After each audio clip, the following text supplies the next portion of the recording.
दोस्तों, साथियों, नागरिकों, बुजुर्गों, भारतवासियों, नमस्कार। देखिए, एक सवाल ज़रूरी भी है और उठता भी है और उठना भी चाहिए।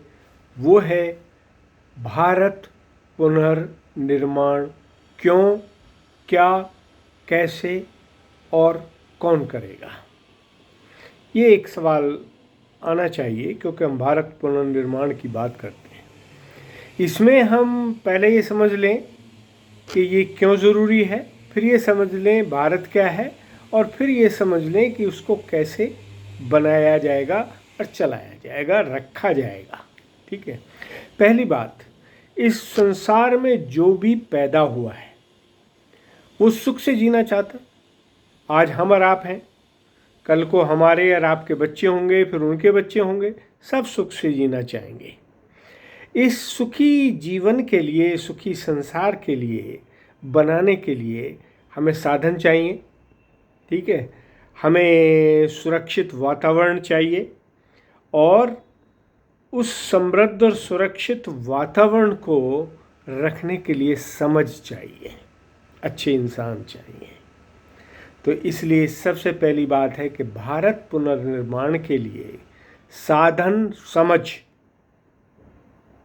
के साथ साथ अच्छे इंसान होना भी ज़रूरी है। ये एक बिंदु है जो हमें समझना चाहिए शुरू से इस बात के लिए। अब हम देखें कि आज क्या है। आज के वातावरण में चारों तरफ अपराध है, आपाधापी है, मारपीट है। राजनीति में भी रोज ही करीब करीब नए निर्वाचनों के लिए, नए इलेक्शंस के लिए आपस में अच्छा बुरा, खट्टा मीठा, कड़वा सब तरह का बोल बोला जाता है, जिससे हमारा वातावरण बनता है, दूषित होता है या जो भी होता है। ये सब हमें समझना ज़रूरी है। इसको नहीं समझेंगे तो केवल स्लोगन और बात करने से बात नहीं बनेगी। हमें समझना ज़रूरी है। दूसरी तरफ हम अकेले नहीं हैं, संसार है। संसार में भी युद्ध चल रहे हैं, आतंक है, आपाधापी है, और सबसे ज़्यादा राजनीति के नाम पे जो भ्रष्टाचार है, आतंकवाद है, वो हम सबको परेशान कर रहे हैं। ठीक है। उसमें इंडिविजुअल भी परेशान है, देश भी परेशान है, और सारी दुनिया भी परेशान है। इन बातों को हमें समझना ज़रूरी है। अब अगर हम इन सब से बचना चाहते हैं तो क्या चाहिए हमें? ठीक है। इसको समझने के लिए ही भारत पुनर्निर्माण का जो सिस्टम है, जो एक प्रोसेस है, उसको समझना ज़रूरी है, भारत को समझना ज़रूरी है, और निर्माण की प्रक्रिया के बाद उसको कैसे रखना है वो समझना ज़रूरी है। देखिए, भारत सबको अपना मानता है, पहली चीज़। ये एक सवाल इम्पोर्टेंट है। इसलिए इम्पोर्टेंट है कि भारत भारत है। भारत का मतलब है, भा का मतलब है रोशनी, रत मीन्स कंटिन्यूस। भारत मीन्स वो रोशनी जो अनवरत है, हमेशा ज्ञान देती है। और वो ज्ञान क्या है? हम सब एक है। ये कहाँ से आता है? इसको अगर हम समझ लें तो भारत पुनर्निर्माण का रास्ता निकलेगा। ये सृष्टि किसने बनाई है? परमात्मा ने। विज्ञान बिग बैंग कह देता है, कोई अल्लाह कह देता है, कोई भगवान कह देता है, कोई ईश्वर कहता है, कोई जाहुआ कह देता है, कोई कुछ और कह के कहते हैं गॉड। ठीक है। लेकिन परमात्मा कहते हैं ना, चाहे उसके नाम कुछ भी हैं, रूप कुछ भी हैं, हमें समझना ज़रूरी है ये एक ही है। क्योंकि हमारी भाषा अलग है, हमारे शब्द अलग हैं, हम सोचते अलग हैं, हमारा रूप रंग भी काफ़ी अलग है, इसलिए हमने अलग अलग नाम दे रखे हैं।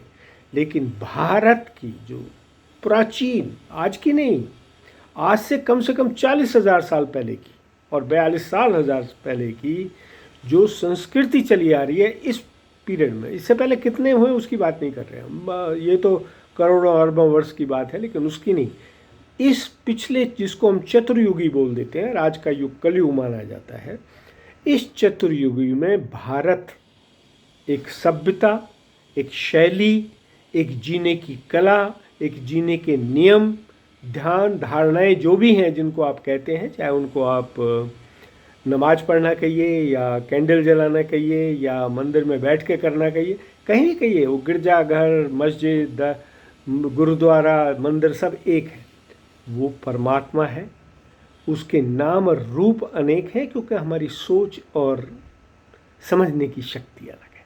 इसको समझना ज़रूरी है कि भारत एक है, ठीक है। दूसरी सबसे बड़ी बात जो केवल भारतीय विचारधारा में है वो ये है कि सब परमात्मा के रूप हैं। वैसे तो ये सभी विचारधाराओं में है, लेकिन भारतीय विचारधारा में ये मुख्य है कि सब एक हैं। क्यों है सब एक? क्योंकि सबको परमात्मा ने बनाया है, परमात्मा ने मनुष्य को अपने रूप में बनाया। देखिए, जीव और भी बहुत सारे हैं, चीज़ें भी और बहुत सारी हैं, लेकिन एक मनुष्य है जिसको परमात्मा ने अपने रूप में बनाया है, उसको स्वतंत्रता दी है। बाकी जीवों में इतनी सोच समझ की वो नहीं है, केवल मनुष्य को ये सारी दे दी है कि तू मेरे रूप में है और तू मेरा काम कर। इसलिए इसको बनाने में परमात्मा का एक उद्देश्य है, एक लक्ष्य है कि इंसान ये समझे कि मुझे परमात्मा के रूप में बनाया गया है, परमात्मा ने बनाया है और मुझे परमात्मा का काम करना है। इसको भारतीय सोच में आत्मज्ञान कहते हैं। इसी को आत्मा को समझना, नो दाई सेल्फ, खुद को जानना कहते हैं।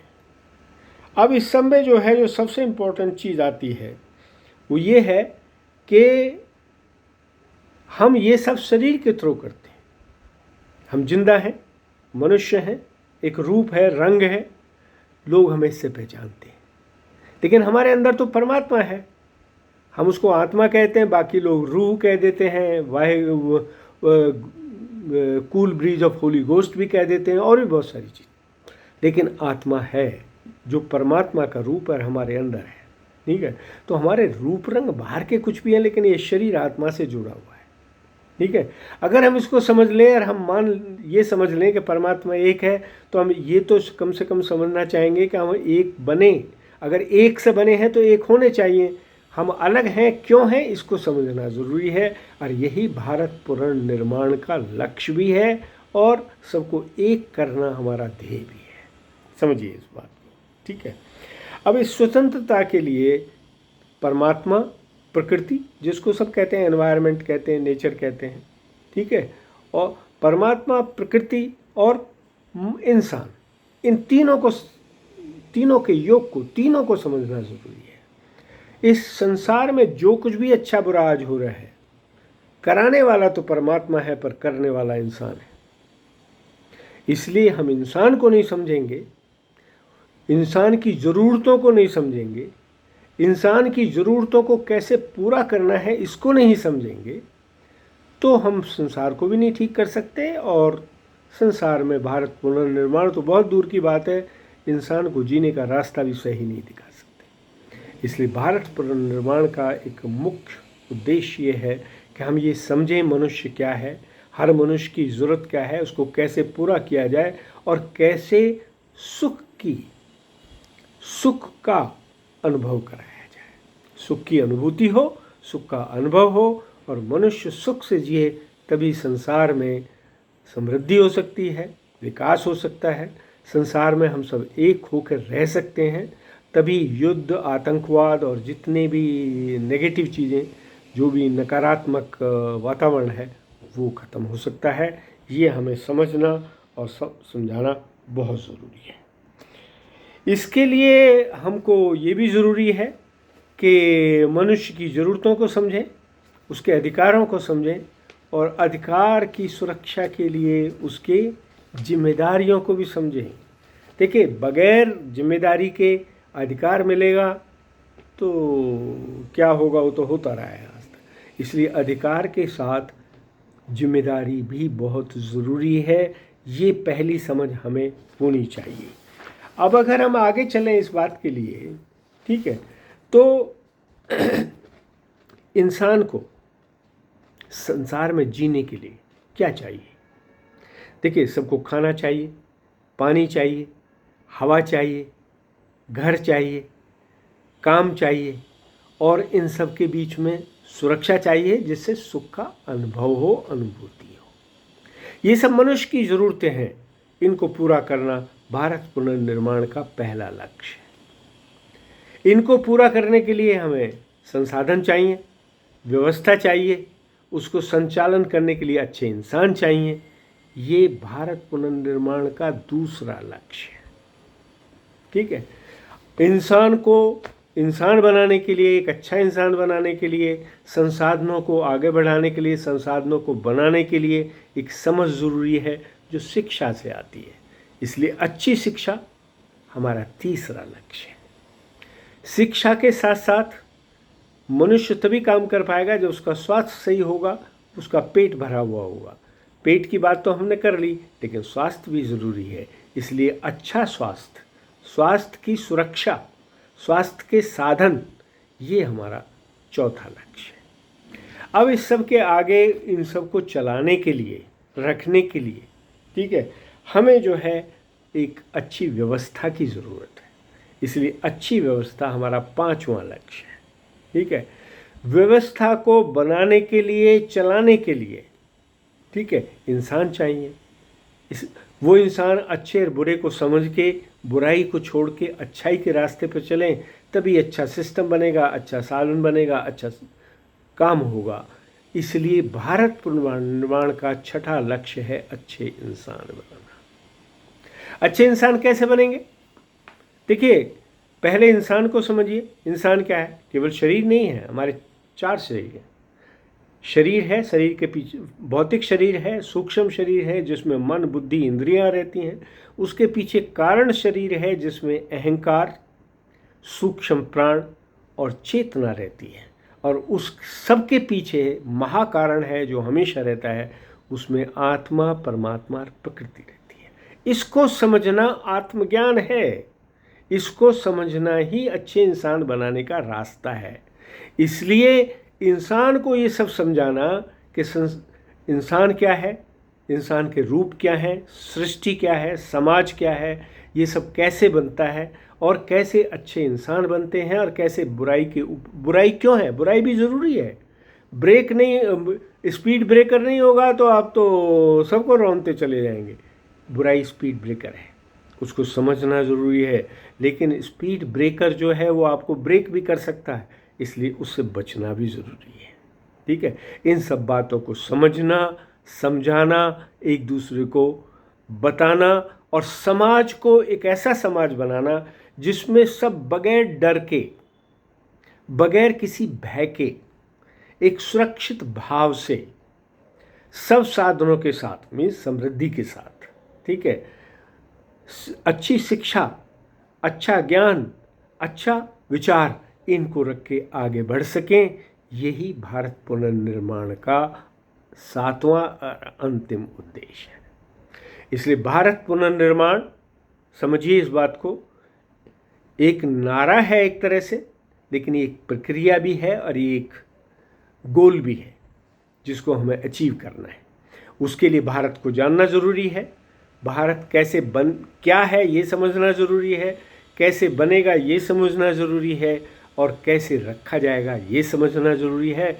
इस सब को करने के लिए हम अच्छे इंसान चाहिए, अच्छे नेता चाहिए, अच्छे नागरिक चाहिए, अच्छे संस्थापक चाहिए, अच्छे कर्मचारी चाहिए, अच्छा विश्व चाहिए, अच्छा देश चाहिए, अच्छा घर चाहिए। और यही भारत पुनर्निर्माण करता है। भारत पुनर्निर्माण में आप, मनुष्य, घर, आपका प्रदेश, देश, विश्व, सब एक हैं।